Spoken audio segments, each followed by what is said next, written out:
DNA में अब हम सनातन परिवार के लिए उस मंगल घड़ी का वीडियो विश्लेषण करेंगे जो कल आ रही है। श्री राम की नगरी अयोध्या में धर्म ध्वजा लहराने की तैयारियां पूरी हो गई हैं। आज खुद मुख्यमंत्री योगी आदित्यनाथ ने इस दिव्य और भव्य आयोजन की तैयारियों की समीक्षा की। डीएनए मित्रों, रामायण के उत्तरकांड में भगवान श्री राम ने हनुमान जी से कहा था कि जब तक पृथ्वी पर धर्म ध्वज फहराता रहेगा तब तक मेरा राज्य, मेरी कीर्ति और मेरा धर्म चिरकाल तक स्थापित रहेगा। त्रेता युग में भगवान श्री राम ने स्वयं जिस धर्म ध्वज को फहराने का आदेश दिया था, वो धर्म ध्वज अब कलयुग में उनके जन्म स्थान के शिखर पर फिर से फहराया जाएगा। अयोध्या में कल श्री राम जन्मभूमि मंदिर के मुख्य शिखर पर ऐतिहासिक ध्वजारोहण समारोह होने जा रहा है। यह आयोजन विवाह पंचमी के पावन अवसर पर हो रहा है। इस विशेष अवसर के लिए क्या क्या तैयारी की गई है, यह हम आपको बताएंगे, लेकिन पहले जान लीजिए कि ध्वजारोहण कार्यक्रम के दौरान क्या होने वाला है। कल प्रधानमंत्री नरेंद्र मोदी अभिजीत मुहूर्त में दोपहर 12 बजे के आसपास मंदिर के शिखर पर विशेष केसरिया ध्वज फहराएंगे। मंदिर के गर्भगृह के मुख्य शिखर की ऊंचाई 160 फीट है और इसके ऊपर लगाए गए ध्वज दंड को मिलाकर ध्वज लगभग 191 फीट की ऊंचाई पर लहराएगा।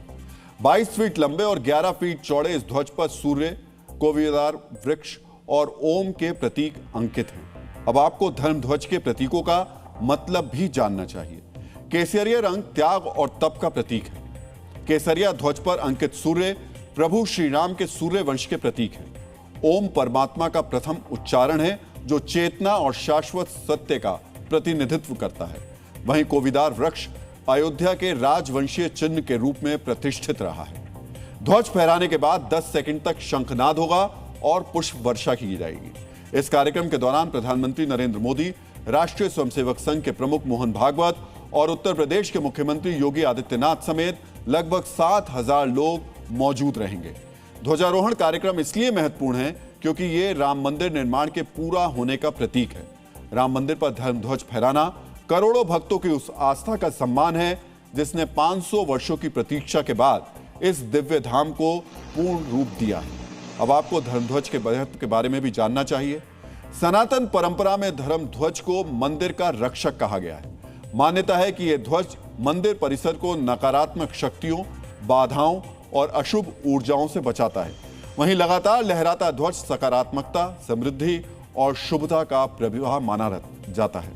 शास्त्रों में कहा गया है कि मंदिर का ध्वज दूर से ही भक्तों को यह संदेश देता है कि यहां देवी देवताओं का निवास है। इस विशेष अवसर के लिए अयोध्या में क्या तैयारियां की गई हैं, ये आप हमारी इस रिपोर्ट में देख सकते हैं।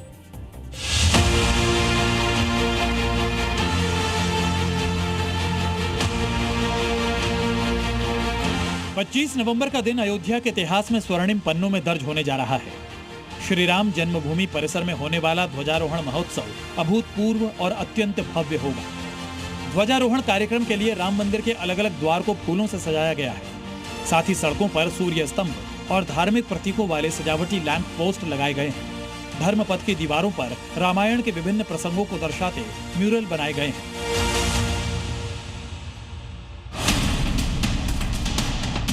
अयोध्या में होने वाले इस कार्यक्रम के लिए सुरक्षा के सख्त बंदोबस्त किए गए हैं। आज सेना के हेलीकॉप्टर ने अयोध्या के आसमान में उड़ान भरी। 20 मिनट की उड़ान के दौरान सेना ने अयोध्या की सुरक्षा पर अयोध्या में राम मंदिर के 7 किलोमीटर के दायरे में 7 लेयर की सिक्योरिटी व्यवस्था की गई है।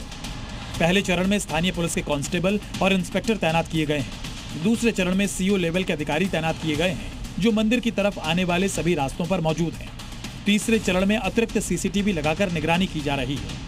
चौथे चरण में बैरिकेडिंग की गई है। 5वें चरण में सीआरपीएफ जवानों की तैनाती की गई है। छठे चरण में हर पॉइंट पर 50 मीटर की दूरी पर सादी वर्दी में पुलिसकर्मी और पीएसी की तैनाती है, जबकि 7वें चरण में एटीएस को सुरक्षा का जिम्मा सौंपा गया है। पूरा फूलों का जो काम है वो यहाँ पर किया गया है और यहाँ पर हर एक बोर्ड पे आपको अलग अलग जो पंक्तियाँ हैं वो आपको नजर आ जाएंगी।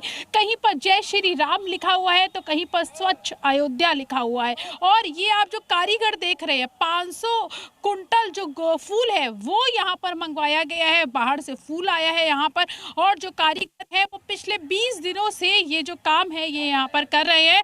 डीएनए मित्रों, श्री राम मंदिर हमारे लिए कभी खबर का मुद्दा नहीं रहा, यह हमारे लिए आस्था का विषय रहा है।